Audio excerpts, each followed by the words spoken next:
Welcome back, listeners, to the Brighter Side of Blue, our worldwide podcast, coming to you almost live from Columbo's Cafe and Tavern in Dogtown. Good job. Home of the Seabo's Pizza and Yep. daily lunch specials, JJ. You come by any day and get a little lunch I do special. all the time. I'm Danny. I'm Tommy. I'm JJ. Producer John. I'm Huggy. Huggy's in the building. Huggy in the house. building. Yeah. Which one is he? Don't It's he a top hide- secret stuff, Producer John. You can Well, never. They all signed waivers saying that disclosure. Nobody can disclose. Right. Welcome to our Women in Law Enforcement special, Producer John. You're going to hear from Definitely. some great women in law enforcement stories from a little later from Colonel Leyshock, retired, Anna Kimble, finally on the show. I don't know what motivated her to come on. Weird. That was But she was on and she was good. Lieutenant Kim Allen, your big sister. No, she's. Yeah. Whatever. We measure. She's she is my big sister. And then Jen Williams. Jen Williams, Jen Williams back on. and the show. Back. Back on. She was on earlier, and they talk about their feelings. And, obviously there's the elephant in the room that we'll get to in a little bit. But, yeah, and we wanted to, we worked with the girls and wanted them to just talk about how they felt, and and it comes from the heart, and they nailed it. And, What are you talking about? we'll get to that. Oh, We'll get to that. okay. It was awesome. Hey, our listeners, we are in 52 countries, That's it. 17 million viewers. Uh-huh. There's a chance that none of this is true. But producer John will not let us do any fact checking, so we're No going fact checking. So we're going with it. And so actually, we're going to 19 million viewers, and this and that. But everybody's doing good on subscribe, share, and like, because that's how we keep this blue wave going. And now, recent incidents, the blue wave is really showing its face and its unity. Colonel Leyshock used the word unity. He used it really well. A lot better than you use. They'll find out about you in ships flying and such. Stop it already, would you? I told you. It was just weird. It was just weird. It was But that one ship. so like, subscribe, and share, and then Venmo. Do we have our Venmo gizmo, Jack? Yeah, he'll put It's it in there. at the Brighter Side of Blue. no, that's no, our the. I believe there's no the. At Brighter Side of Blue. Can I talk about Venmo? Yeah. We'd like to thank Jim Lang, Clayton Nichols, the son of Sergeant Dan Nichols, who we all miss. Yep. Tony and Sally Mariani Yep. sent a nice contribution. And then Mary Michelle has come back, so thank you, Mary Michelle. And she's not As making you always. do anything bizarre, like take those shots and things I did it at home. on your own time. I didn't want to waste it. So Venmo, thank you for that, because that's how we keep our message going strong. That's how we're able to have a platform that calls out bullshit when we see bullshit. There's only one guy that's active, and he can But we're leave still anytime. calling out some bullshit. But we're still calling out bullshit. It don't matter if you're It's a active or neat- not. Major bullshit. Major bullshit. It's a neat, powerful platform that when you're capable of seeing something and calling out and supporting those of our police family. And, it's kind of wild when we talk about the police family. We just say police family. We don't say men, women, black, white, gay, straight. We don't say anything. We just say police family. Damn So right. when you mess with one, you mess with all. And we'll talk about that a little later. Yep. Right? I like it. Yeah. What do you got, Tommy? I got nothing. Hey, what are these fancy gizmos? Where'd this all Look at come these. from? This Dan Ponder at the cigar company. It's the Riverman Cigar Company. He got us these Steins, and then he gave us some cigars. I don't smoke cigars, but Jack. You're gonna start. Jack loves one. Steins, Jack got Steins, one. everywhere there's You Steins. smoke everything Colonel else. Why don't you Leyshock smoke a took one. cigar? Colonel Leyshock took one, and he is a cigar smoker. Yeah. And he'll report back. So thank Jay you. Cliffle used to chew I on want one of cigars. I mean, he never want one? smoked them. Jay Clifford? No. Yeah, he just wouldn't. Yeah, he did. Here you go. You want one? I never Might met have him. stopped when he got to mobile, but in the bureau, he always had a cigar. that he Mark was not Thompson used to nibbling chew on. the shit out of him. That chew the shit out of him. I know it's. But hold on, I want to get one thing with the with Oh, Dan yeah, this- Ponder. yeah. We want to get to his the Riverman Cigar Company is having their 5th annual outdoor rolling event. It's September the 28th. They're going to have a DJ there, DJ Lawrence. The cigar maker is going to be Jay London, and with Martinez Cigars, and it's from 12 p.m. to 6 p.m. And it's at 8984 Watson Road. And interesting how we got all this stuff with the cigars and the steins. We had one of our listeners, Ricky Ray, that went in there to buy some cigars because he heard it on the show, and he said, "Are you going to see these guys soon?" And he said, "Yeah, I plan on going there Thursday." And Ricky showed up with all this stuff, and You going back here we next are, week? baby. So Thank you you. can go back next week, get some more cigars. So just like I said, hey, but if you sponsor the show, you might get extra business. You know what I mean? Yeah, I love it. That's how we roll. That's how we roll because we're That's big. how our family we have rolls. 19 million viewers. In 50, how many countries? 50 to 52. You sure? No, He said it. Close enough. It's close, dude. I mean I think what we're getting. I thought you were saying, didn't you say something about Madagascar Yeah, earlier? Madagascar. We're in Madagascar now. You know how Okay. I know that? Because our apparel evidently is made there, JJ. So I So they heard. got to know about us. So they definitely know. At least they bill us. about At least they bill us from Madagascar. Right. I'm proud of our podcast because we've always honored, supported, and told stories about women in law enforcement. Right, Tommy? Some of Absolutely. our previous guests you'd like to talk about? Absolutely. Margaret Moynihan, and first show. Colonel The Leyshock, you remember that one? That name? Margaret Moynihan. First show we ever did, and it was the Southside Rapist. Yeah. And Randy, I mean, when we talked to Randy, Randy would just rave about Margaret and the work she did behind the scenes, and keeping him going, and that's just awesome stuff. Also had Jamie Clark, on from Brentwood, and Jamie was the Officer of the Year, 2023. Rebecca Smith. Oh, yeah. Rebecca was the victim of a horrible crime. And it was a rape, because the F-bombs are going to come, so we're going to get censored on this show anyway. But she was the victim of a rape, and used that as motivation to become a police officer, and to make a difference, and to go back to the sex crimes unit, and help victims. She was really she wanted to help the victims, and to hear her story, just courage and strength, and it's unbelievable. And then we also had Nikki Bottolato, the FBI agent that has, she's since retired, but she's dedicated her life to helping kids that have been in sexual exploitation. And some of the things she done, she told her story about going undercover with these just despicable human beings, and bringing those cases to a close with hundreds or thousands of arrests. And the work that the women do out there, and that's just a couple that we've had on. It's just unbelievable. And over the last week, it wasn't just the last week. If you think back, you think back to the Trump assassination debacle, and women took a hit on that. And what is kind of funny about that is, the biggest thing was that a woman couldn't holster her gun. That's happened to me.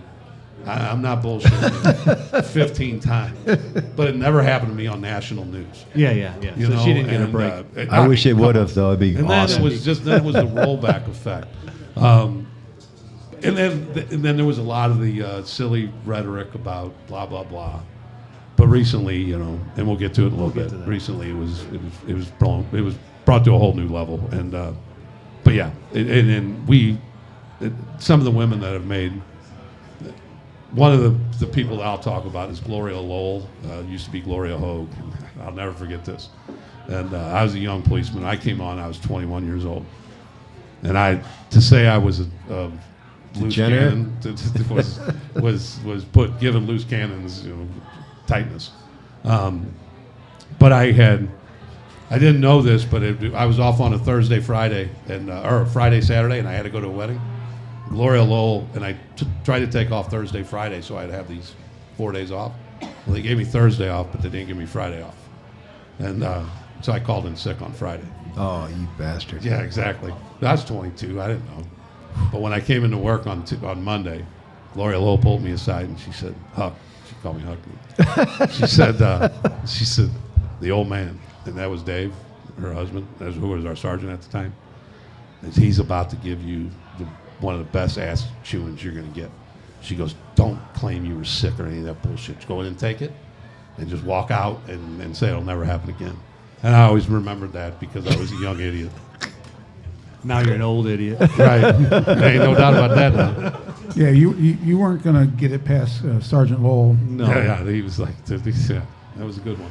Producer John, going back to those old days on the police department, every one of us had a pager, a beeper. We call them Pagers. Could you imagine that bullshit that happened yesterday in Hezbollah with those pagers blowing up?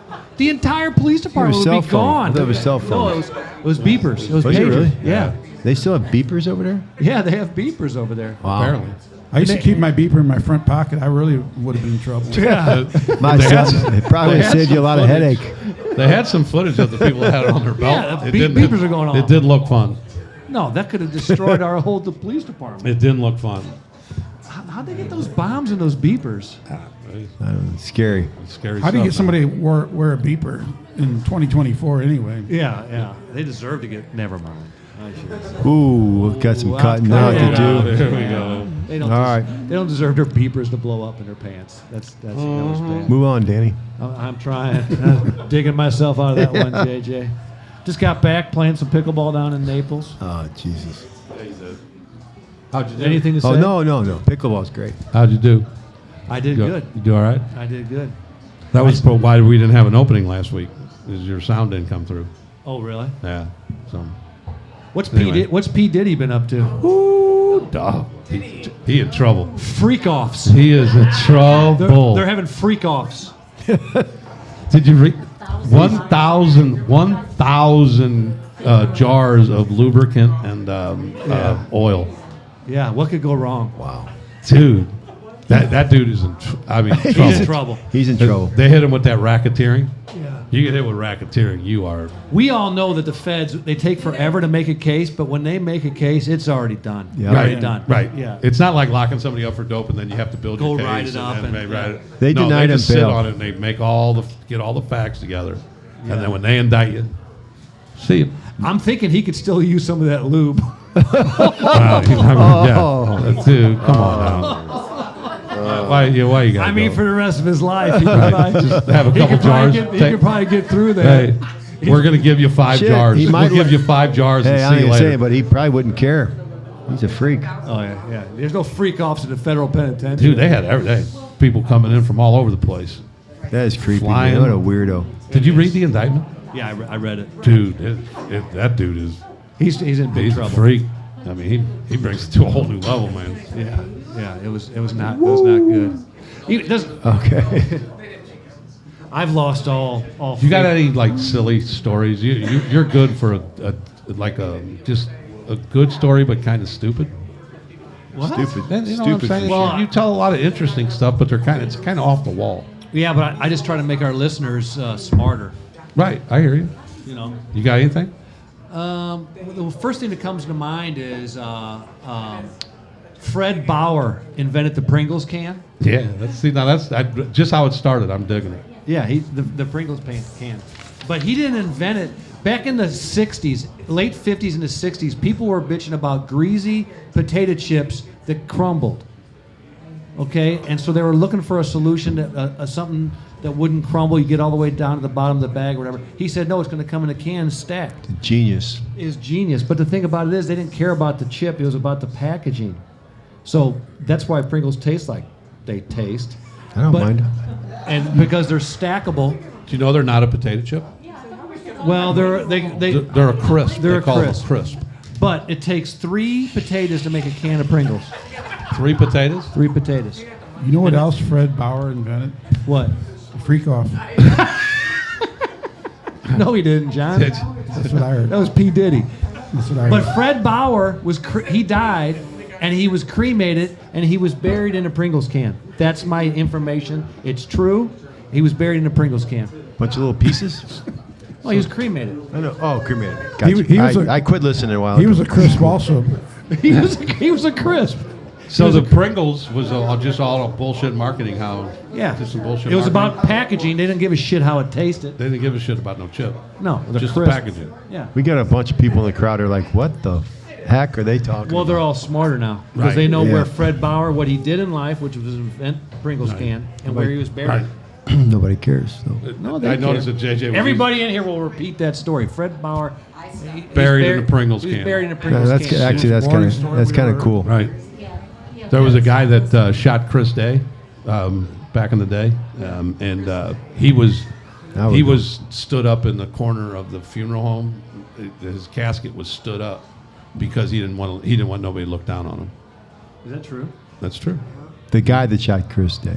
Yeah. 'Cause apparently, Chris Day shot him back. Somebody shot him. Yeah, Chris Day shot him back. He did die eventually. Yeah. He jumped a couple fences and then And he was he was laid out in the corner, standing up because he didn't want nobody to look down on him. You know how that goes. That's freaky. Shit. That's freaky. I'm just telling. Anyway, let's move on. Producer John, Yes. Present. should we go straight to Tom? I'm telling you. Let's go to his newsroom story. Do you have a newsroom.com for us? Come on, tonight? baby. I do. Usually provide some humor. It's the it's the history of women in police work. You know, That's based what the on show is. the first recognized policewoman in the United States was Marie Owens in Chicago in 1890, and Marie was a house. She had 5 kids, and her husband lived in Chicago, and he died very young, and she had to find a job, so she got a job with the health department, and she would go in these factories and do sanitation inspections. And she noticed in these factories there was like 7, 8, 9-year-old kids working in these factories, and she would yank them out of there and call the police. And because back then the child labor laws were you had to be at least 14 to work in these, and they were sweatshops. They were miserable, horrible places. When Marie did this so often, the Chicago Police Department finally said, well, let's just give her a badge and power of arrest, and she can make her own arrests. So Marie ended up being a police officer for over 30 years in Chicago. And she's the first one ever. Yeah, and she got into it by accident. She had 5 kids, so. That's awesome. That's a But great story. other significant that was in 1890. 1916, Constance Kopp, which is a great name, was the first female deputy sheriff. That was her last name, Cop? Kopp, K-O-P-P though. Okay. In St. Louis, the first female officer was Laura Kincaid, which was in 1916. The first African American was 1916, African American female in LAPD named Georgia Ann Robinson. And then the first St. Louis County female officer was Jean Schreiber, who was a city copper for a while and then went to the county.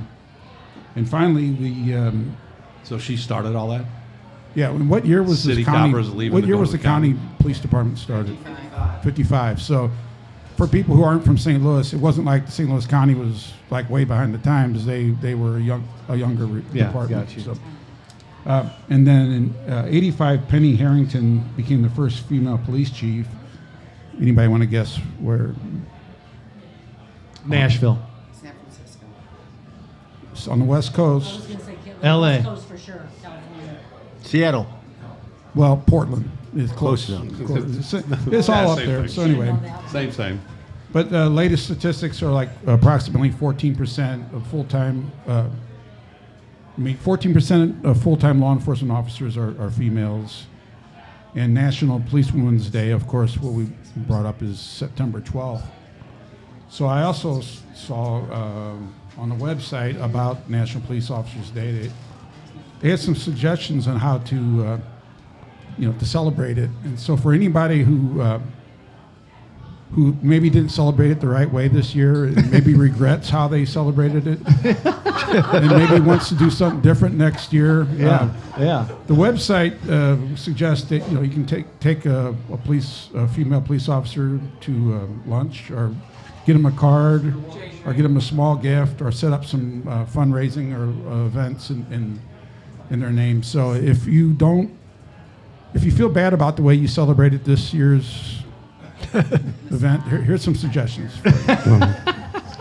Hey, we I don't know who you can be referring to. We need to do a cheer. We need to do a toast to all the women All that the paved the way. females, That yes. paved the way. Thank you, thank you, thank you. I like it, John. Keeping with the theme of our women in law enforcement. There were some good facts in there. That was good. Phenomenal That was facts. I wrote down a bunch of them. I'll relay those later. But now, keeping with the theme, JJ, are you sitting on well, no. First, I'm sorry. Do you have information from my Schicker commercial? Because I can't memorize it. I know John Schicker's up to something. I love that board. There it goes, right? One up. No, Keep not going that up, one. Right there, right there. No. Promo no, Schicker, you see that? Not that. Don't press I don't that. see it. press Otherwise, that. I don't want to play to that one. Right there. Right there. All right. Hey, so Schicker Automotive Group's one of our best sponsors of the show, and they want us to remind you about their mobile service van. It will come to your house, change the oil, and do minor repairs. It doesn't have to be a Ford. It can be any car, sedans and crossovers. And Schicker Automotive Group down in South St. Louis on South Kings Highway.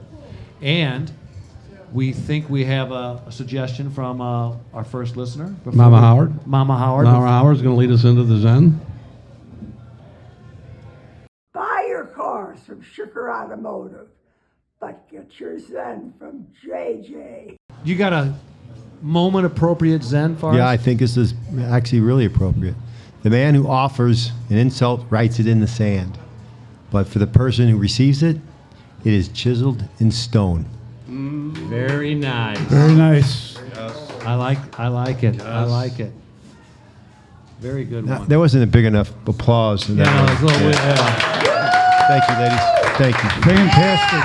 yeah. Thank you. Thank you. Yeah. You've noticed the subtle references to a few things, but we're gonna take the Band-Aid off now and get on into it.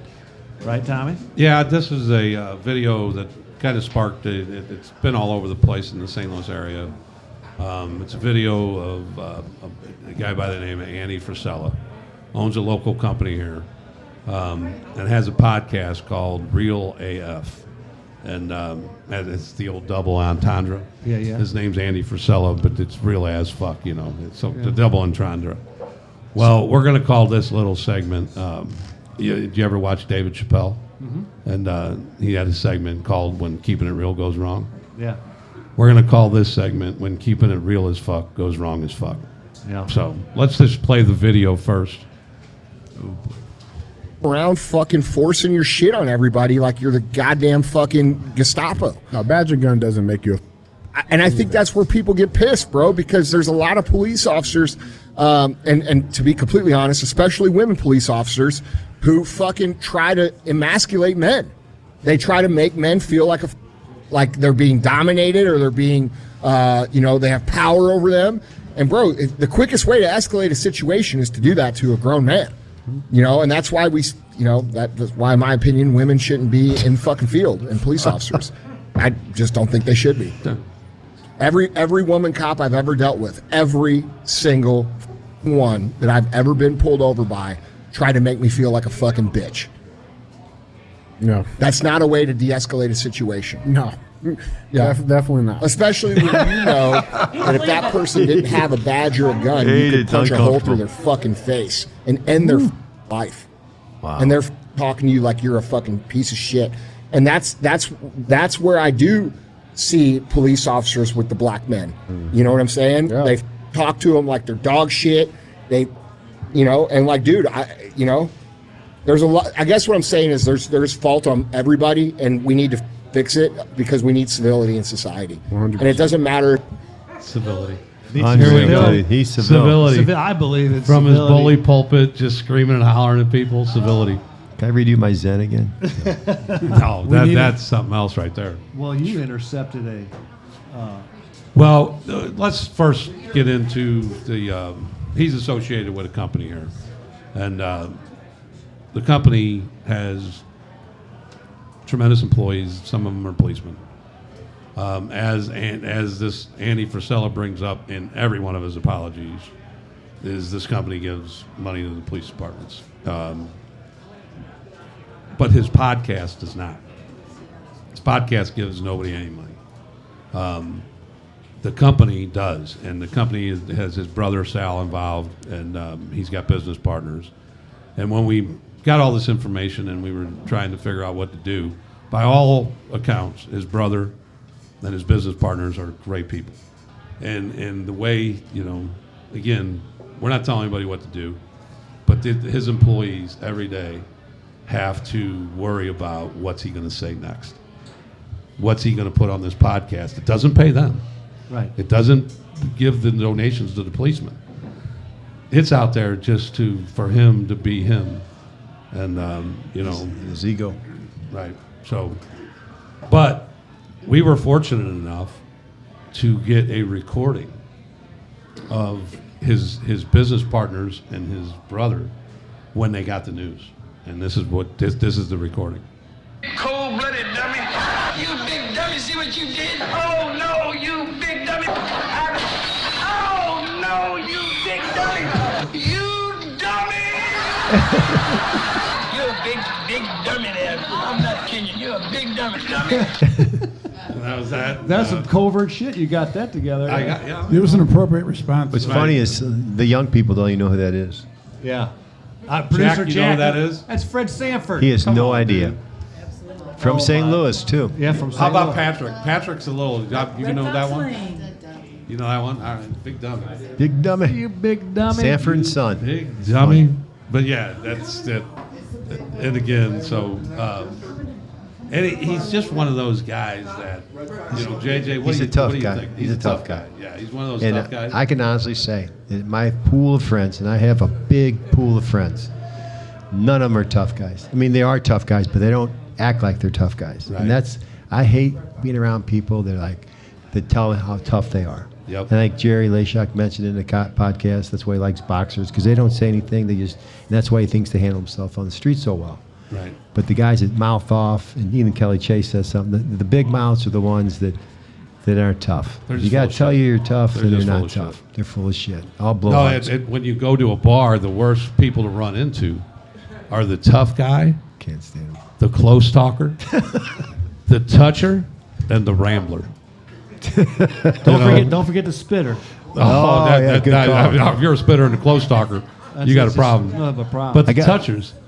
Tommy hates 'Cause the touchers, dude. Hates Well, the he does touchers. hate the touchers. Well, what'll happen is that if you don't catch my interest pretty quick, I'll fade out on you. I'll fade pretty quick. Like our audience. and then then they hit me. Yeah. Make sure I you're don't- listening, dude. That's where I got my flu shot, dude. I'm not a tough guy. You got hurt? Yeah. You got hurt? I got COVID and the flu. The all tough together. guys are. Well, the they good news go is away. He did make an apology. he made an apology. And listen, it was a very great apology. Listen to It was this. awesome. It was from the heart. I can understand why someone would be upset with that. That wasn't the intent of my comment, and I did overgeneralize it, and I take responsibility for that. I'm a big boy. I can handle the criticism, but at the end of the day, I love you guys. I appreciate you guys, and and I have physically gone to battle for women cops in this city. There was a situation about 8 years ago where I had to literally save one of the female cops' life because she was in over her head with a 6'8" massive man. And you know what? Had I not been there, that could have been potentially bad. And that's a lot of where I derive that experience from. When I see that situation and I see a 5'4" police officer and a 6'8" man, and I have to draw my own personal weapon to control the situation, that gives me some perspective about the comments that I said. I think, I don't want anybody getting hurt. I don't want anybody getting killed. And I've witnessed those things. Yeah. So, I love you guys. I appreciate you guys. And I should have said it differently and been more careful with my words, but it is what it is. You know what, though? It's funny, but kind of funny to look at the faces of the women that are police officers here. I turned around and looked at them. They get pissed off all over. And I was like, holy shit, dude. Well, we got another tape, though. What? Yeah, we caught We another tape. got another tape of what the day after this, he walked into the PR office that's run by a gal, and this is what she told him. Shut the fuck up. Shut all the way the fuck up until you reach the top of Shut Fuck Mountain where there are no more fuck ups to shut. There we go. We got that. I got a buddy that's very successful. And I was talking to him, and he asked me, or I asked him, "What's the best advice you've ever gotten?" You know, because I'm bullshitting with him. And he said, "My boss at one point in time told me, Joe, never waste a good opportunity to shut the fuck up." Yeah, and that is some sound advice that I would imagine that his company people are trying to relay to him right now, is that he needs to shut the fuck up. So why do you call you Joe? No, my buddy's name You was missed Joe. that. I knew you weren't listening. I can actually feel your attention leave the room. Cut that out, Jeff. Right, exactly. Only if he cut my Take later your one out. till. Unbelievable. Unbelievable. The guy. He needs to hire an editor, that guy, though. You know? I mean, how did that show get out? How did it get out of the box? It I was like a the live way show. they bleeped out the F-bombs, but just left that whole thing in. Yeah, how about I just bleep out an F-bomb here and there, but it's cool that I'll just leave this thing in about punching people in the face. And Yeah. The editor, Somebody needs to be fired. The editor needs to be fired for sure. yes, along with him. If we listen to history has a solution for most things. Yes. And history, back in what year, Producer John? Already told us. On the show. Yeah, We talked about a what possible should happen to this guy. We already have the answer from 19. What was it? You're about to hear it, because we talked about it on the show. Why do you look so confused? The solution, the horse whipping. Keep going up. The horse will. He wasn't paying attention either. February 3rd, 1902, it was announced that Dr. C.D. Driscoll, a dentist, would be publicly horsewhipped by Miss Eva Miles. For some reason, the doctor Ava Miller, sent her a insulting letter. She made a complaint, so the townspeople decided he needed to be horsewhipped. What the hell? So he days. I think we bring back This is horse huge. whippings. Horsewhipping. You get a complaint, you're like, hey man, let's just go down to Busch Stadium and sell the place out and whip the piss out of people. I think that's what we should do. When you listen to it live, I think Real as AF should come down to Busch Stadium and Horse whipping. and a public horse whipping is in order here.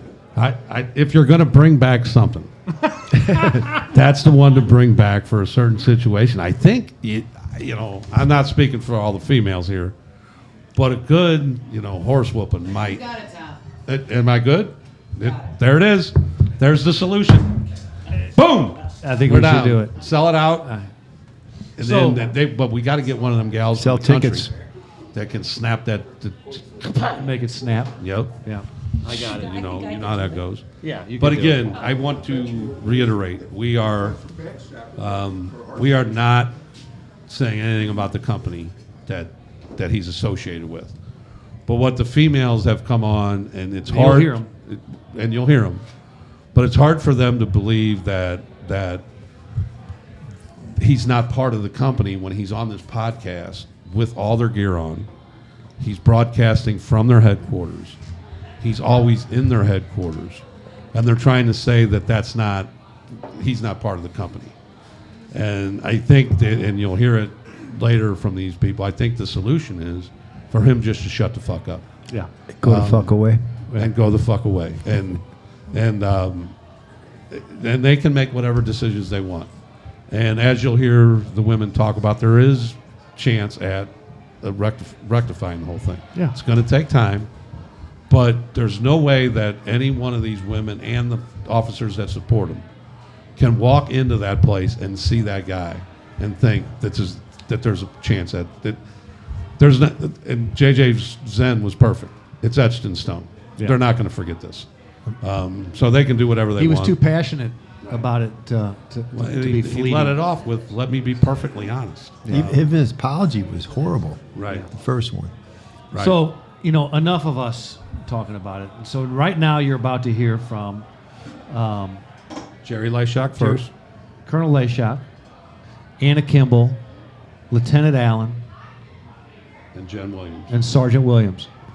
And from their perspective of how it went. And so Well, with Jerry, we talk about a lot of the history, or a lot of the police women that have been involved in the city. Yeah. Talk a little bit about the county too, and Anna, we've been trying to get her on, Yeah, so and she finally stepped up due to unfortunate circumstances. If there's any disturbances, though, who should they call? Corby. Corby Campbell Corby Security. Campbell Security Group. Cha-ching.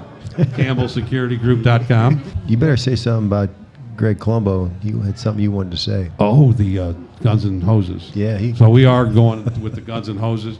As you guys know, we have partnered with them. We talked a little bit about with in the Guns and Hoses with Jerry Leyshock coming up. We've teamed with Steve Holly and the Guns and Hoses people. And Columbos have gotten on board, and they're selling Guns and Hoses T-shirts upstairs. And you can come by and get an order, pre-order those T-shirts, and then get your Guns and Hoses T-shirts. And you kill two of our sponsors with one time, the Columbos and the Guns and Hoses. Yep. So there you go. Enjoy Colonel Leyshock. Peace. Peace. Colonel, so we've already talked a little earlier on with some of our guests. It's National Women in Law Enforcement Week was last September 12th, last week, but we're celebrating it this week as well. Beautiful, yeah. And we've already talked about some of the influence of women officers in our careers. But coming from a perspective of a deputy chief from the St. Louis Police Department, can you tell us a little bit of some stories about some women officers that stick out to you? Yeah, if I will do that, but I really can't talk about police women without, and I just talked a little bit ago from the St. Louis County police woman, and asked her what she thought about what I'd like to do, and she said, "Oh, I really like it," because it's such a it was a significant happening and brutal, but her memory should always be honored, and that's Joanne Lipscomb from St. Louis County. Oh yeah, got a call for a suspicious person sometime around 1:30 in the morning up on Old Halls Ferry on the side streets. In those days, pretty barren up there. Yes. And then they couldn't raise her. And then the next officer to get up there found her. She had been shot, and she lived for 3 more days. This was in January of 1991, and then passed on. And when we talk about her, certainly may her soul rest in peace. Her parents were still alive, so you can only imagine that. Some of you know, some may not, that she was the, I believe, first cousin of Bob O'Danny, Ron O'Danny, Charlie O'Danny, and she was loved. She had 16 years total on, and so when we talk about police women, here's a woman that gave her life in the line of duty, and I thought about this because I thought, kind of wrestling around whether or not we should bring it up, talk to producer John, though. I think we honor her memory. We more than honor her memory and her sacrifice. Then I was thinking about unity. There's a blue wall, as people refer to it. There's all kinds of names. And you talk about unity. I'm just going to give you a perspective for somebody who was on the department for a little over 40 years, and that is, I don't think it's gender that unites us. I don't think it's the color of your skin that unites us. I don't think it's your belief system that unites us. And I don't think politics, anything else that you can name, unites us. What unites us is when we go to work, and if we're on a roll call, if you're a detective in the bureau, when your shift starts, you know one thing. All things considered, I got to be on my toes. I chose this line of work, but you can also lose your life in this line of work. And I'll go to war with anybody who wants to strap on that belt with that pistol on the side and go out there. That's unity. I know we feel that way, and I don't know if that's even the best way to 100%. articulate That's well it. said. Yeah, that's well said. So, I want you to know that's from 40 years being out there. Let's talk about police women. Joined the academy in December 2nd, 1979, and at the end of the 4 months, it was only 4 months for us, the number one in firearms was Pat Thomas. She could shoot the eye out of a squirrel 50 yards away. Matter of fact, that's probably why you didn't see a lot of squirrels at the range. No, Not with any eyes. she got them all. Just ones without eyes. The sunglasses on. She was so rock solid and just humble, but rock solid, tough. And so there's your first experience, real life, in the academy. And that was when we had unis also with the city. That changed later. And I remember a really, really neat woman named Marion Lieb that went to the county. Just smart, capable. And so you're starting to get a little feel for everything. John and I were talking, a female lieutenant, Danny, I wonder, Tommy, I know you'll remember her, Audrey Lee. Oh, God, yeah. All right. What a just pure class. Oh, yeah. First African-American female to make lieutenant in the St. Louis Police Department. And she was just pure class, capable, and you looked up to her. If you were working for her, you're in good hands. I'm going to talk, I'll probably BB around like in a boxcar, but think about the women that participated in Guns and Hoses. I'll just name some: Abby Krall, Erin Lazinski, Kim Allen, Julie Reynolds, who not only had 4 or 5 fights in Guns and Hoses, then had 5 or 6 pro fights afterwards. Really got good. Yeah, pretty neat. Raising money for Backstoppers. Angela Coons, Kim Roach, good one. Jen Jackson. Yeah. Everybody loves Yeah, Jen Jen. Jackson. The other JJ. Right. The tougher one. Takesha Hurt. And, so when you're naming names, you don't want, you risk not being able to remember everybody, but those are names that stand out. Put their families and even their career a little bit, just shoved it just aside just a little bit to train their butts off so they look good up there, making money for Backstoppers, and we know what the ultimate goal and where it goes from there. Try to think about some old school women police officers. I really respected Marilyn Mullins. That was Danny's training officer. That was my training officer. I didn't know that. Yeah. I was. I'll tell a quick story. Yeah, she was my training officer, and it was my 3rd week, and we were at Sarah and Page taking a burglary at Fry Drug, and I had 3 weeks on, so I already knew everything, and so I was interviewing the victim, and Marilyn kept interjecting, and she was my training officer, and ask this, and I was starting to get like a little embarrassed because the victim was right there, and I wanted to know everything already. I said, "Hey, I got this," and she goes, "Oh, you got this?" I go, "Yeah, I got this. I'll take care of this." She goes, "No, you got this," and she left in the patrol car and left my ass down at Dr. King at Page. It was 97 degrees out. I'm a white, skinny, long-necked little bastard, and I didn't know what to do. I calling the sergeant, calling on the radio. Nobody would come get me. I had to walk a mile to the station because she told everybody, "You leave that little bastard right where he's at until he learns a lesson." Because he's got this. Because he's got this. He's got this. Yeah, so that's my training officer. Yeah. That's one of the reasons why I loved her. Yeah. I My loved God, it. She Yeah. was tough. I met her in March of 1980 when I went to the 8th District at Martin Luther King at Deer Street. By the way, don't take umbrage to this, but Fried Drug was at... Paige and Sarah.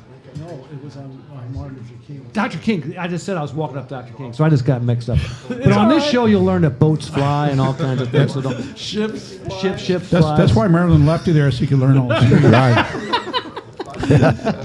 Good call. But that's how she was. We could bring up people that were undercover. Yes. Annie Clifford, intelligence, but did some stuff. Liz Duker, narcotics.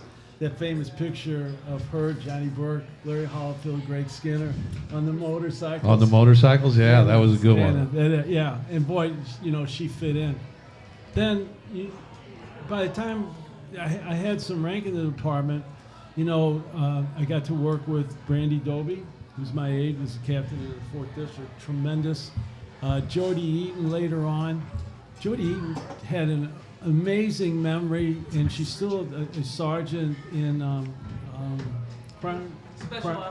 Special Ops. Thank you. And tremendous police officer / sergeant. One of the best. I'd work with her any day of the week at any point in my career would be Ann Long. Ann By, then now Ann Long. And I just heard yesterday that she's now in homicide. But she was in Intel, and just a hard worker, great instincts. And by the way, even what a classic tale about Marilyn Mullins. You could be smart, you could be anything, but it's really how you deal with people too. How you comfort victims, how you talk to CIs, how you talk to suspects. I have huge respect for her. I would work with her at any time. I love Kim Haley. You know I do. Kim had a marvelous memory. Let's talk about. Hey, Colonel, can I before you have to say. You got to bring up Latricia Allen because I'm working for her all weekend, and if she finds out you didn't bring up her name, she's gonna be mad. Hold on, I'm gonna let him go on that, but I want to say one thing about Kim Haley. Oh. And then with the 50-man mobile unit or 55, whatever it was, Please. She was one of the only females in there. I want to say she was the only female in there for quite some time. Well, at that time, but John. Karen Menendez. Darla Gray. Okay. All right, Karen Menendez. By the way. So you weren't even close, Tommy. Talk about you tough weren't gal. even close. Yeah, it was. No, they're named like 6 people in like 6 At seconds. one point in time, I said. Yeah, she was. It was not true, is it? No, it was Kim and her, and Kim and speechless Karen. by this. No, it's only a couple. This and Jen happens, Jackson. This happens all the time. Jen Jackson was in mobile Tommy also. thinks if you say things with force, it has to be true. But- Kim was the only person Hey, ever in Hey, mobile. I'm let's- telling you, there was a point in time where she was the only person. It was that And she weekend. was other two It was that people were out weekend. The sick. other girls were off. They were off. They were out sick. Stop. And she was I can clear that. She was because both Kim or both Say you're Karen, Karen and Jen both left at one time, and she was the lone survivor. say you're sorry. No, because Kim left right after that too. Whatever. Sorry. And she worked with probably the most alpha male group in the whole place. True that. That is That true. was true. But she got along. She held her own. She got along. But Can we let now Jerry let's go. talk? Sorry, Colonel. Sorry about that. That happens all the Shut time. up, JJ. It's okay. You know, it's interesting. I started off talking about unity. That's out the window. But you can talk about Latricia and Well, Karen. I'm coming to Latricia, but when we're on mobile, I think you got to recognize Darla Gray. Yes. Yeah, when I was there, 1990, she was 16 of us, and Darla was the only female. And Darla wasn't very big, but she had just as much fight as man. anybody in the unit. Yeah. And Exactly. Tink Upchurch, also another one, Tommy, you missed. Tink. Tink. Jordan I didn't Upchurch. say it. I didn't say I was. I didn't say she was the only one there ever. Right. She She was. at one point in time. She was the only one there. That is correct. Did I'm you sorry. drop it already? I I'm was sorry. right. You were, sort of. yeah, All right. that ship is full. Sorry, Shut up, Colonel. Go ahead, Colonel. I don't even remember. that. Were we talking about Sam Petty? I forget what we were talking about. Sure, you can go down that road. I will say, I'll bring it up. I know some. I mean, you can't have a show like this and not talk about sensitive stuff. Danny, you know this because we worked it together. When Tom Lake got shot, it was Sunday evening. Yep. And I had my uniform on, within 10 seconds. Danny's already on the air. Chief Dotson called me and said, "Where are you going to go?" I'm going. I said, "I'm going right to the scene." He goes, "All right, I'll go to the hospital." And that was one of the most proud nights in my career. How people were filing in off duty. We set up shop in Danny's roll call room, and policemen were coming in, and we were giving them pieces of paper. But the reason I'm saying this is, it was all from intelligence from Karen Menendez. She was all over that guy. I don't even want to mention his name. I can I'm mention gonna it. glorify that guy. Right. Exactly. I guarantee you I remember his name. But anyways, Yeah, exactly. we were on that. Guy screaming in. I saw Major Mueller, one of the first guys to come in. All those guys were coming. There he is.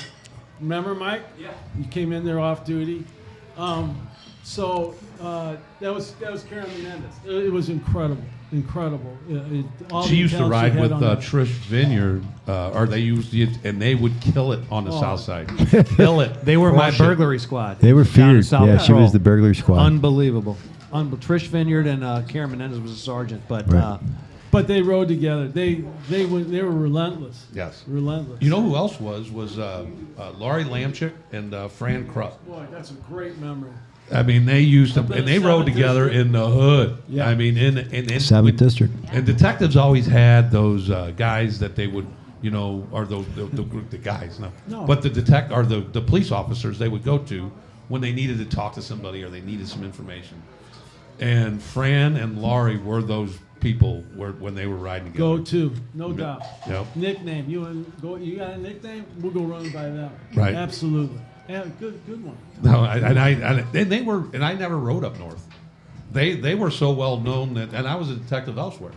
But if you needed anything, you would call those guys. If you needed something, what district were they? 7th. 7th. If you needed something, you'd call them, and they'd get you the information back within 10 minutes. Let's figure that out. Yeah, tremendous partnership. Yes. You can't talk though too about SCAT with Latricia, and then she's acting major right now. She's very intelligent, but so streetwise, so good to be around. Queen Thunder. Oh man, Queen Thunder. So that's a good one. And she's just, her personality is just up there with the best of them. I mean, she's funny. She used to do some undercover with Danny Jones. You remember Danny? And Danny Jones. Yeah, Danny Jones. and they went undercover and they got in an argument undercover in a hotel room that we thought they were serious. We were listening to them argue. Undercover? Undercover, and they were arguing like a couple that was unbelievable. And it was funny. And it almost like they got personal for a minute. And then afterwards, we're all giggling and laughing. But that was a memory of her undercover that I'll always remember. Good. That's good. And Danny Jones was quite a character. Great guy. Oh yeah. Yep. All right, let's talk athletes too. Danny just wrote down a note. I have to think in our era, once you and I were together, and all you guys, how good of an athlete was Jody Rask? Oh yeah. Came from the Lish family. She came Lish from a family, or yeah. Her brother was Rusty Lish. Quarterback at Notre Dame. And I think he got Cardinal. drafted by the Cardinals. He backed up Jim Hart. Yeah. I talked to the year they won the national championship. I talked to Jill Pizzotti's brother-in-law. Tom Dolman was on that team. He's a split wide receiver, whatever they called it. He Split said, end. pound for pound, in every sport that you could think of, Rusty Lish was the best. Really? And he was the most humble guy you ever met. And Jody was, Jody was unbelievable awesome. runner and Jody just was great awesome. athlete. And but we have plenty of great. I mean, we could female go on and on. officers I mean, and- yeah, you could just go on and on. And as I mean, that's what we're doing. But just so, and they make earlier in the show, I talked about some of the ones that over my career that I mean, they just make a difference. I mean, they're just a different perspective. Sometimes you agree with their perspective, and sometimes you don't. But when you don't, you go back and you kind of think about it. You're like, maybe she was right. And they just give you that different that's perspective. Good. That's good. That you just don't think about as, the hard-charging 25-year-old, when you're in the police and you talk to a female police officer and they give you a different perspective of what goes on, and it just meant a lot to me over the years. Yeah, that's good. What makes me so proud, Colonel, is how easy, the five of us are sitting here rolling off names and stories of great female police officers, and it's so natural, it's so easy, and we're probably forgetting hundreds, all kinds, and it's almost so. like we got to apologize. We'll for the hear ones about we that. missed. Right. Yeah, we'll hear about that, but It's hard, but go ahead, Dave. That's a you good get my point. No, It's just, absolutely. it's like Well, it's Colonel, you know that the new county police station they named it after. yeah. No. Joanne Lipscomb. Oh, I did not know It's- that. Yeah, yeah. the North County, the new North County. Oh, That- wow. Yeah. Well, wow. Okay, Yeah. that's good. Yeah, that was Okay. announced the same day as September 12th. The incident. And the incident with the We'll just call it podcaster. the incident. Yeah, but that was Yeah. planned months before. Yeah, that's Years beautiful. before. That's Yep. wonderful. Hey, can They didn't we just do name- it because of this. Can we name a couple of more people? Absolutely. Keep rolling 'em. He's mean mugging me. You mean mugging me? Oh, Unity. I'm cutting your guys. mics for a minute. Okay. Go ahead. Unity. Let's talk a little bit about commanders. I want to talk about Mary Warnke because she was in the 8th before I left for narcotics. So I got to see her when she came out, on the street. But why I think it's important to talk about somebody like Mary is her talents. And when she had sex crimes, that's what she knew that business inside and out, had a great rapport with the prosecutor's office.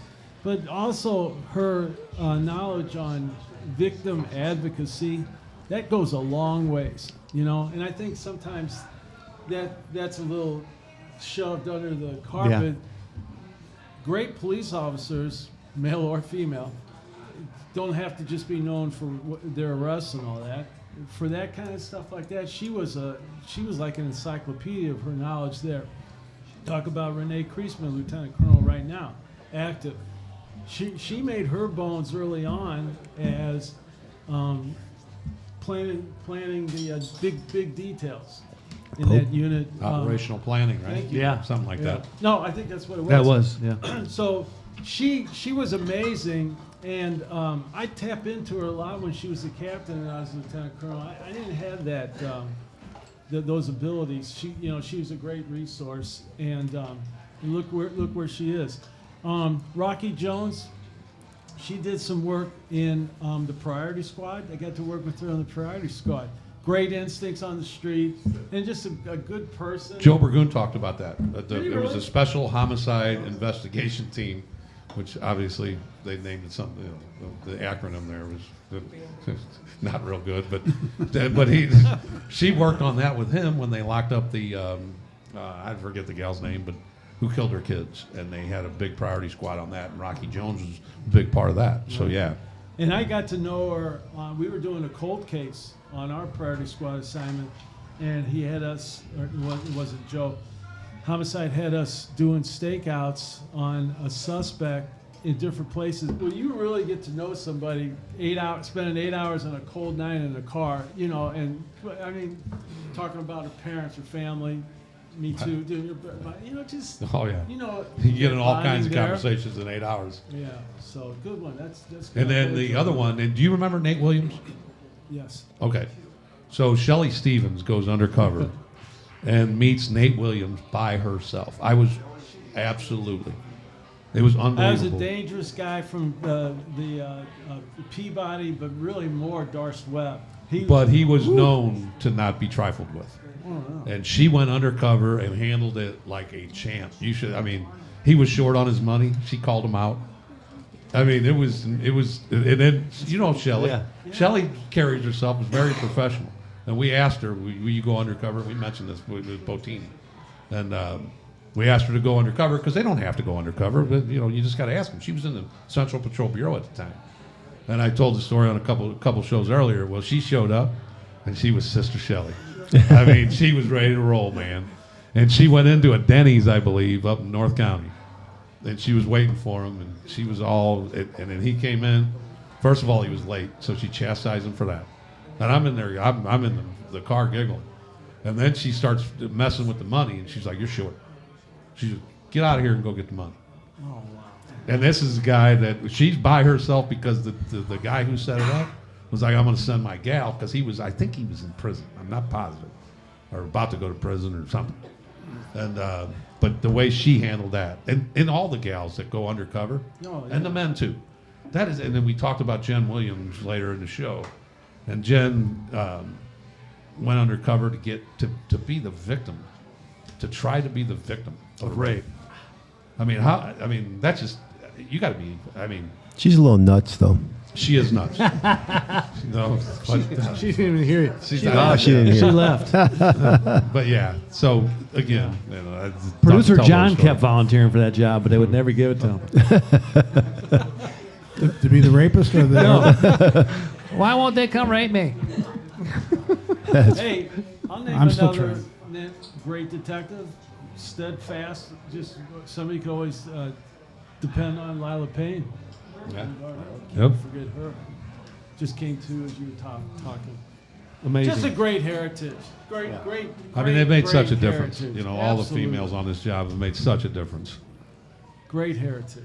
So I appreciate you. Well, you guys talked coming about the on Guns and tonight. Hoses, and we are now teaming with the Guns and Hoses and Steve Holly, who's one of your great friends, and Absolutely. and we've talked to Mikey Mueller, and what we want to do is maybe get a couple boxers that we could follow as you train them, and maybe one from the county and one from the city, and we can kind of go through their training and then give our fans somebody to root for.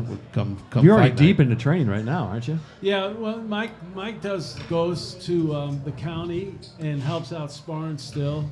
And I was with Todd Ross and some of his guys last night. They're the coaches, so I get in a lot of room. You know, we passed the torch. Okay. How about you pick the two guys we follow? Our two gals, one gal, whatever it is. Yeah, we'll work something up. That sounds good. I was going to say Steve Holly and I will. It used to be John Burke. Yep. God rest his soul. Steve and I made the matches last year. We'll make the matches again in the box off. It'll be October 30th. And you remember, you could sell tickets for the box off because everybody's trying to get a spot on that show. And I mean, it's Thunder City, boy. But I talked to Steve last week, and he's saying you guys got a higher turnout this year than you had last year, as far as the boxers that want Wow. want that have matches. registered. That's awesome. Almost double, he said. Well, the big thing is to see who gets past the first bloody noses and makes it to October 30th. That's always how Right. it is, right? So one of the toughest guys I ever met. And I think you guys would also say his record out on the street was pretty impressive, was Hal Stone.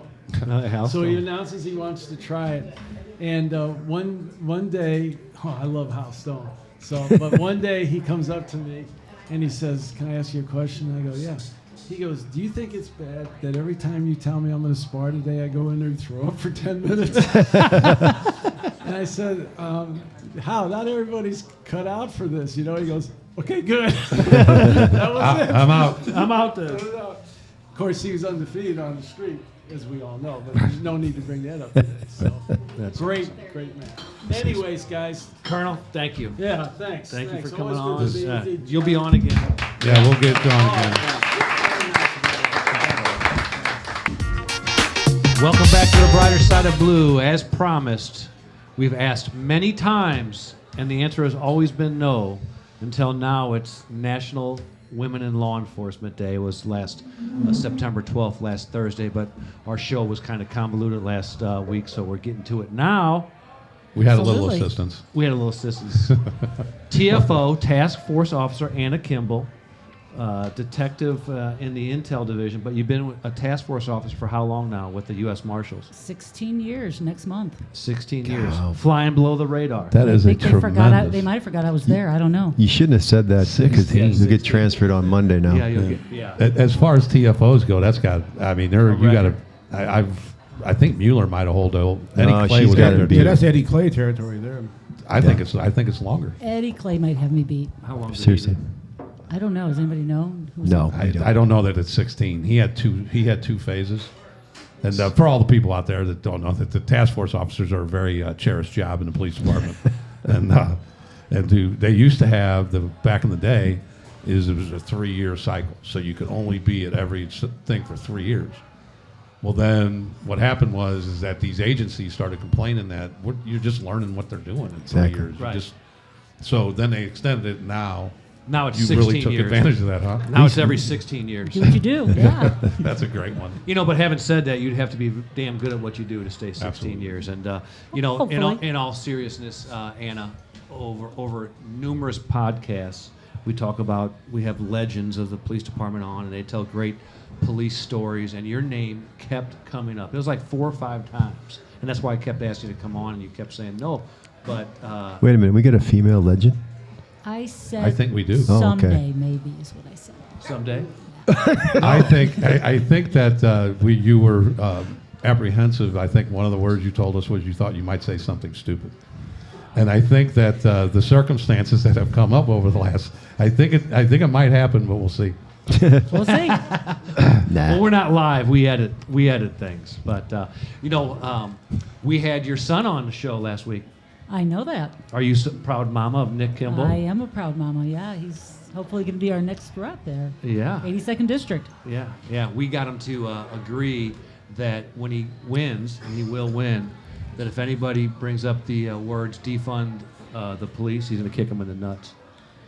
Yep. Of course. Take the assault charge. And just take it like a man. These nuts. Yeah. He grew up in a police family. He knows. He knows. He knows He how to handle agreed, it. so he has to keep his word because he's going to get my vote, but he has to defend the police, and we know he will. It comes from a police family. He said that you were so strict, and until he was 19 years old, you wouldn't allow him to curse. I don't think he said that. He did say that. Did he say that? He did say there was a cursing There's a limitation. cursing ban. I don't recall. He did recently post, you know how Facebook comes up with things from the past? Yeah. This was like 12 or 13 years ago. It came up on his feed, and he had posted that he just got done being grounded. His mom had grounded for 3 weeks. He sent it to Kristen and I. Oh, my God. Yeah, after we interviewed him, man, I told Danny after he had left, I said, he's going someplace in the in the party. Yes, And I think he will. I think one day, I think you have a shot at being Missouri's first mom. Maybe. You never know, right? Yeah, he's a hard-working very, kid. very dedicated. Yeah, He Smart. ran Really is. unopposed in his first. And he won? By 7,222 votes. What is it with you?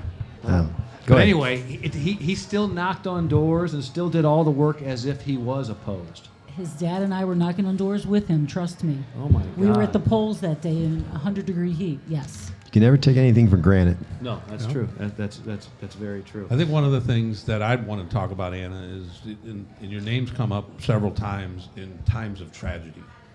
For those that don't know, Anna, you have a nursing background, correct? Tell us a little bit about your nursing background. Yes, I actually have a nursing degree. I'm an RN, and I worked in pediatrics at Children's for 9 years. And do you still? No. So you, My because you did both jobs at one time, correct? For 9 years. That was my secondary. Yeah. That's good stuff. But I keep my license active. Okay. And I'm a medic at the Marshals on our team. Oh, okay. Nice. But I don't work at the hospital anymore. But in the two situations in particular was the Gabe Keithley incident, and then the other one was the Archie Shaw incident, and both had been shot. Tragic incidents, both of them. And both of those guys talked about how instrumental you were in their recovery. And just talk a little bit about what it is at that nursing background that makes you feel comfortable, because it's so uncomfortable. How do you do that? Well, I mean, yeah, I think with the nursing background, you definitely understand medically what's going on with somebody, and you've got empathy for them.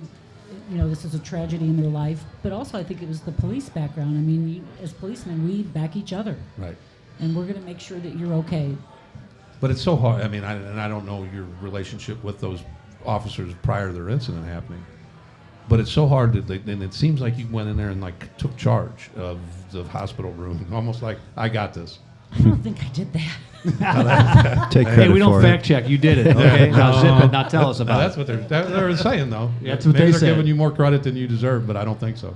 Yeah, I think you're being humble. I definitely think I that's sat with what- Archie a few nights, and I think Gabe was more after he got home. Okay, At his and house. his parents remember you Yeah. tremendously, Yeah, and he talks very highly of you, and I think that's He's just a good awesome. guy. I And just that's think saying awesome. something if he's talking highly about someone. Yeah, he's a crabby bastard. Gabe's got I'm just crabby, kidding. yeah. Sorry, He's good. sorry, Gabe. Well, Anna, you didn't really know Gabe, did you? So I'd only met him a few times. Yeah, I didn't know him very well. you just felt compelled to go over and see if he needed anything? Well, no, I was in that district where he Okay. lived. I was an officer in that district, so just started going by and seeing what he needed, and we'd sit out in front of his house. And Wow. Yeah, Well, it's that's really cool. cool. And I know he really appreciates it. He still talks about it to this Yeah. day. In keeping with the spirit of National Women in Law Enforcement Day, we're a little late, but what made you want to be a police officer? Was there a woman? Did you have anybody a mentor or anybody you saw and said that you envied that what they're doing and you wanted to follow in their footsteps? no, really not. Okay, let's move on then. What about Angie Dickinson on TV? Does Yeah, that count? there you well, go. hell yeah, Policewoman, baby. policewoman. No, it's just something I was always interested in. I mean, I was very interested in my community. I was always a little bit of an adrenaline junkie, and just it was something I was interested in. Nobody in all your the family aspects. was the police. No. All right. When you say adrenaline junkie, one of your hobbies is riding motorcycles, correct? Scuba diving and riding motorcycles, yes. So there's the adrenaline. That is. Yes. Where's your the best scuba diving place you've ever been? Oh, there's been a lot of them. Belize is really good. Oh, Galapagos was the craziest. you. They put a GPS tracker on our BC before we went down, and I knew we were in trouble probably. If that's to find your body, basically. Makes you feel warm and fuzzy. That's, to me, that's getting on a motorcycle. They'll find my body somewhere because I need all four wheels and spread out and balance. Oh my God. So now let's go to a little bit of the elephant in the room. I think this kind of spurred you coming on the show. Wait a minute. Uh-oh. Are we going to talk about, maybe not, the federal marshal that was, you were there the day that Oh federal yeah, marshal yeah. was killed. That was a great story. Are you comfortable talking about that, or you want to? Yeah. Tell us. That's because that's one of your big moments in your career. Yeah, well, it was one of the worst moments of my career, actually. Yeah, it was March of 2011, and it was my warrant. But we go as a team, and he had made threats against law enforcement, but a lot of them do. Right. And This is the subject you're looking for, correct? correct. Okay. Yeah, and we knocked on the door. 2 kids initially came out and said he had run upstairs. We got them to a neighbor's and started clearing the house downstairs. And when we got to the upstairs, we went up the back steps. It was a 2-family flat. He was in a back sun porch with a Dutch door. And the bottom part was closed, and you couldn't see him. And he opened fire with 2 guns, with a 38 and with a 45. Killed John, hit him in the head, shot him in the head immediately. John Perry. Perry. And then Nick had the shield. He took some rounds. People came in from the back, and eventually they were able to put him down. Ted got shot in the foot. He had the shield in front of him. Jeff Hebling was there, one of our. Right. Remember him? He actually, believe it or not, he had his gun up, and the round hit his gun. So he got just some shrapnel in his neck, and he got to me in the back steps, and I thought he'd been shot because he just had blood coming everywhere. But and of course he was fighting me because he was freaked out naturally. But yeah, that was not a good day. No. That was on Michigan. Was it what street was that on? It was on Osage. Osage in the first district. Yeah, So was it- Osage in Michigan. Yeah. Okay. I thought so. Did you guys return fire and Yes, 2 of the marshals did. and then is that what killed He him? was actually shot 14 times. Holy and cow. Ted said, And who's Ted? it was one of the U.S. Marshals, Ted Abeg. Okay. And he said as he was shooting him, I mean, they were as close as we are to each other. And he said he was firing. He said he could see the rounds hitting him. And every time he took a round, he would kind of hunch back. He said, I knew I was hitting him, but he was not going down. Wow. And he said he just wouldn't go down. But as we all know, I mean, you can keep firing for Right. 30 seconds to a minute till you bleed out. Well, and it depends on where those 14 shots landed too. You know, whether a you're- lot of them were in his chest. But Or was he on drugs? But it took him a while to bleed out. Was he on drugs or some adrenaline or? I don't remember. Jesus. But I think it's adrenaline at that point. You know you're going to die. Yeah. Right. But and he'd made the decision to die that day. I remember that day well. And in the marshals, just let everybody know as a TFO, what are the marshals? What are you guys doing on a pretty much a daily basis or semi-daily? I mean, I know things change, but what's your normal pretty much duty? daily basis. Yeah, Right. we just are looking for people with federal or violent state warrants, and we search those people until we find them. I mean, some are pretty easy, and other ones are really on the run. Oh yeah, and it's a challenge. It is. It becomes a game after a while, right? Yeah, How quickly? it can be kind of like a game of cat and mouse. And Now, do you ever do like competitions, like who can catch somebody first or who can find somebody first? Because I know they had a competition back in the day that they wanted to see who they could make come the closest to headquarters, so they could just walk out the door and get them. No, we don't do that. Okay. All right. We're too busy for all that. All right. On that task force, were you the only woman? No, I was for a while. Not Who was the anymore. We've got 2 now. There's 3 of us total. Who are they? Kelsey Snyder and Kimble. They're both U.S. Marshals. What departments do they come from? No, they're U.S. No, they're U.S. Marshals. Oh, they're actually U.S. Marshals. Yes, I think they're meant deputies. task. Thanks for They're- listening. They're No, I thought deputies. she said I'm task kidding. force. I'm Is there any female task force officers other than you? No, I've been the only one. For 16 years. Yes. We're not snitching you out. I hope the chief's not listening. Everybody's just taking notes. It's okay. Hannah been there I too can long. retire tomorrow. It's okay. I was going to ask you that. Well, he'd Everybody- be silly to do anything like that. Everybody Absolutely. asks me, they see me now that I haven't seen in a while. So when are you going to retire? I mean, I get that every week. I have somebody ask me that.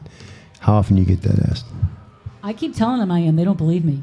They keep You saying said one more year. Probably one more. You give them the same answer you gave us? 2025. Same answer you gave us about coming on the show? I'll do it one day. Yeah. Yeah, one I'll day. do it one day. I'll retire one day. I really am going to do it soon. Good for you. When are you going to Good for retire, you. JJ? I don't know. That guy weighs. Are you on a day? Are you on a day to day, or you With gonna this try to hold podcast, out? I'm on a day to day. Yeah, you I never know when I'm going to get shut down. As we'll hear later, or as we've heard in previous testimony. Don't worry, Kim. It'll be okay, though. Podcast can hurt your career at times.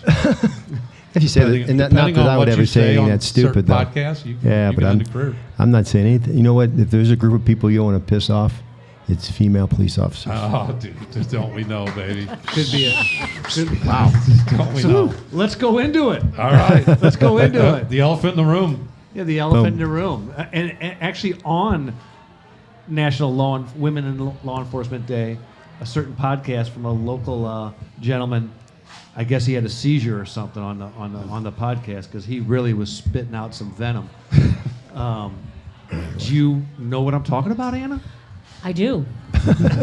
I do. My phone was blowing up by Friday morning. Oh my God! I've spent way too much time and energy on this for the last Yeah, bad. and I agree. It's getting Yeah. tiresome. It is getting tiresome. He doesn't deserve all that attention. But he did do two things good came from that. Number one, it reunified the law enforcement family again, and it got you on the show. We'll see how this ends. It might be debatable on the second one. And then remember, you weren't going to say anything stupid, so you know. But anyway, Have at it. Tell us how it went down, how it made you feel, and exactly. Well, I think it was shocking when I first got the text. I'm like, it was just a transcript, and I'm like, he didn't say that. That somebody just wrote that. And then about 30 seconds later, I was sent the clip and the podcast, and I'm like, okay, well, he said it. I think it's hard to believe. I mean, you know, on the streets, I've been called in the last 33 years. I've been called every name you can possibly be called. And it rolls off your back. Yeah. You could care less.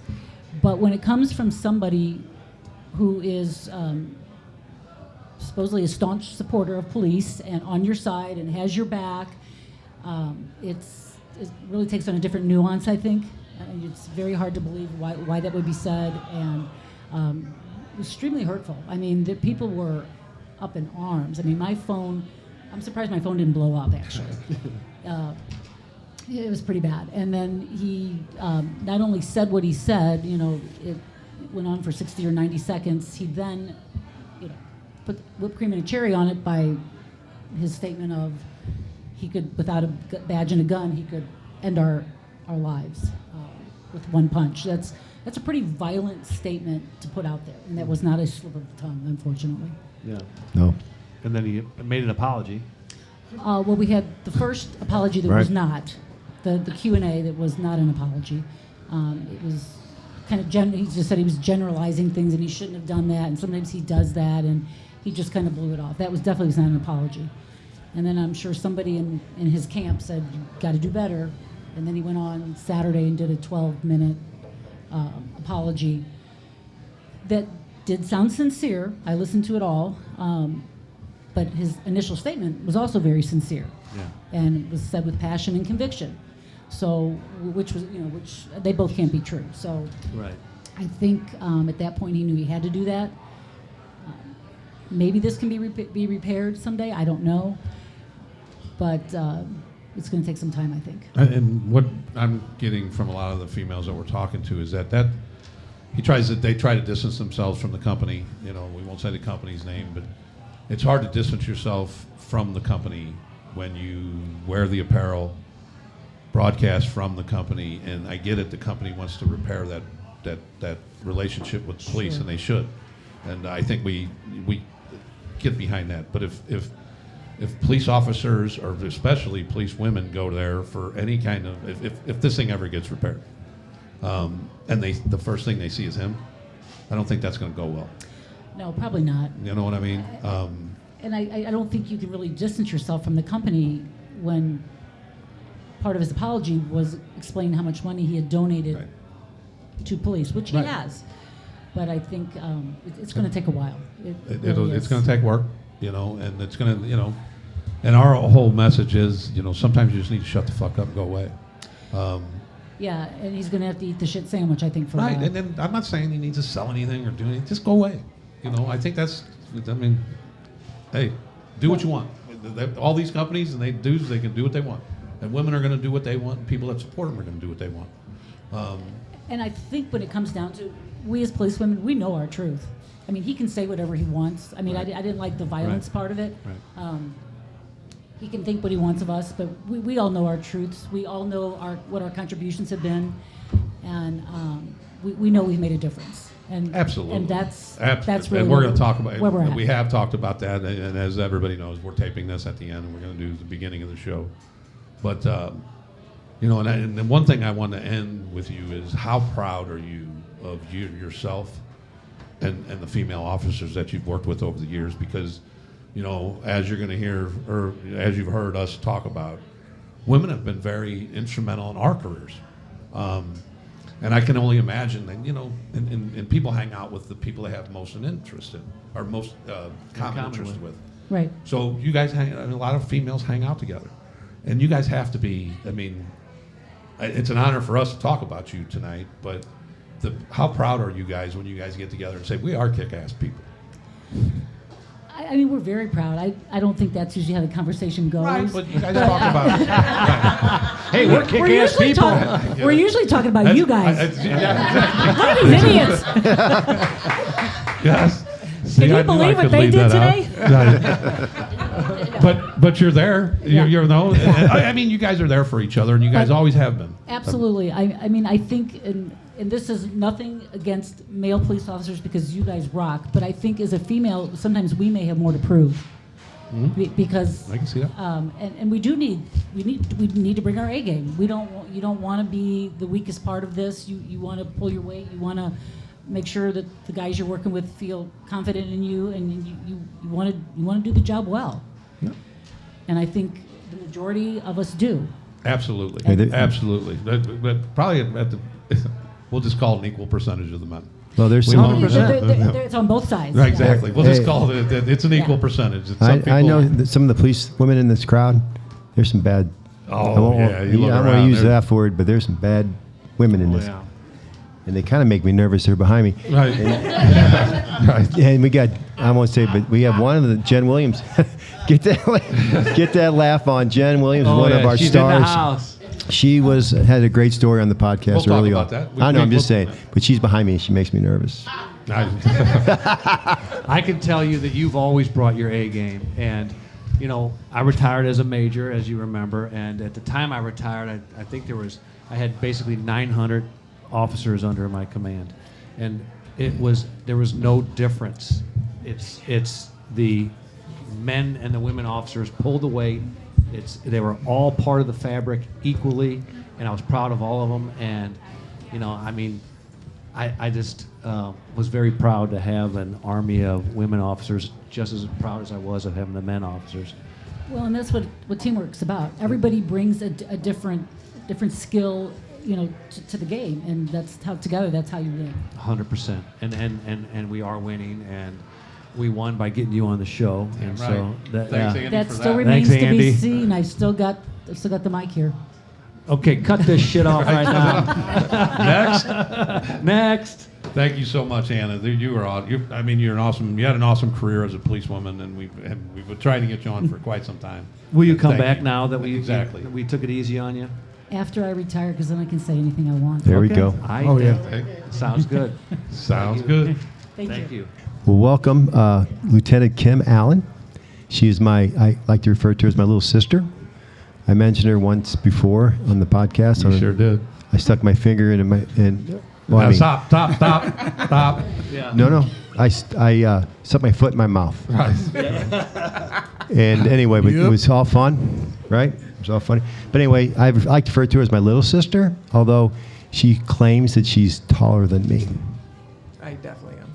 I don't know about that, but we do look eye to eye. Stands up high. But you know, we have she has a unit that anti-crime that's it's the plainclothes mobile reserve, and they're a bunch of Mobile Reserve wants to be us.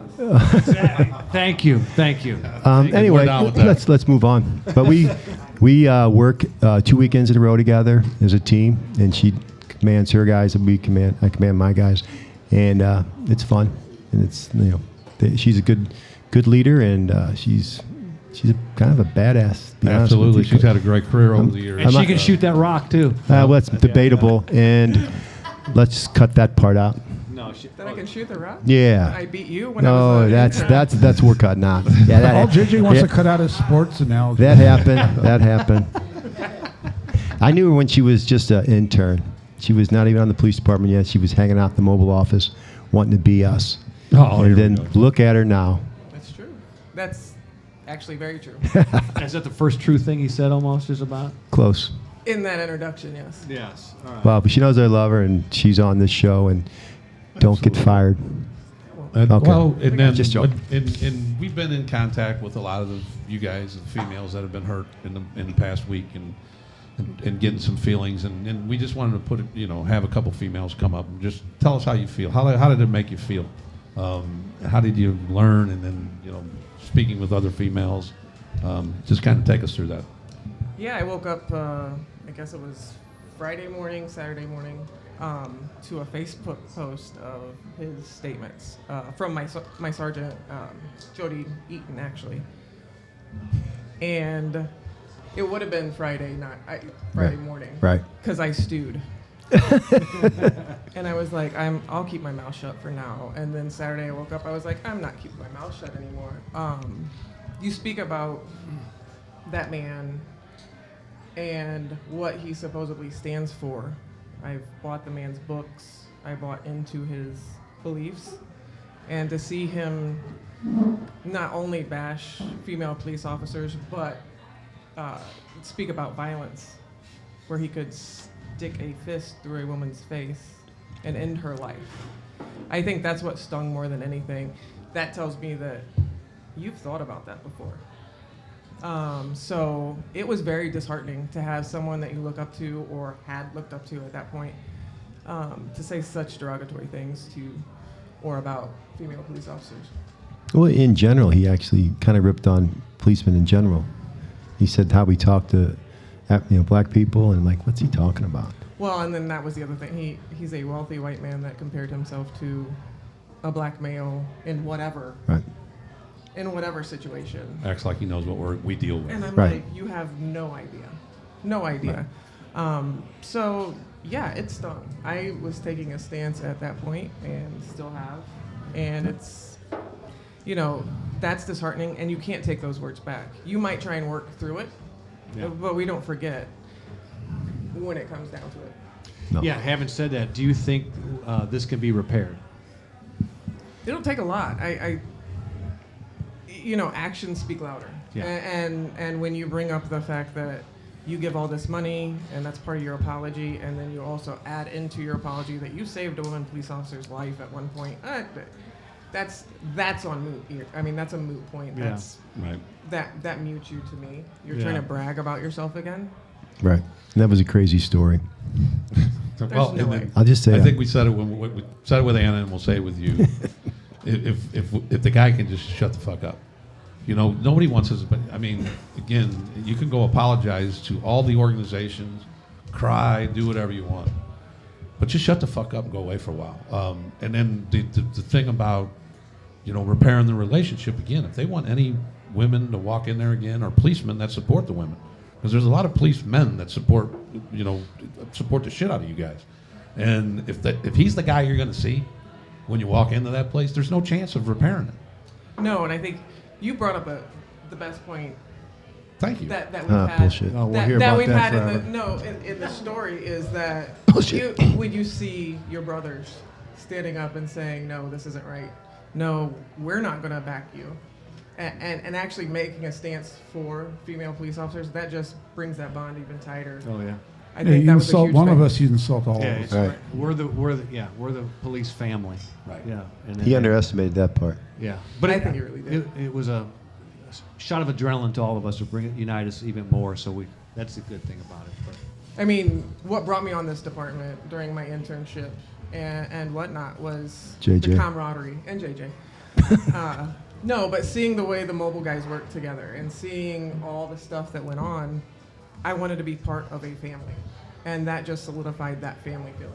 Well, she played on teams. She played at basketball at Purdue and some. Indiana State. That's what I and thought. Seton Hall. Okay, I was close. I Same knew state. that. Yeah, but you no, were close. but she's part of the team. That we talked about. That's why a lot of us joined this. We like being part of the team.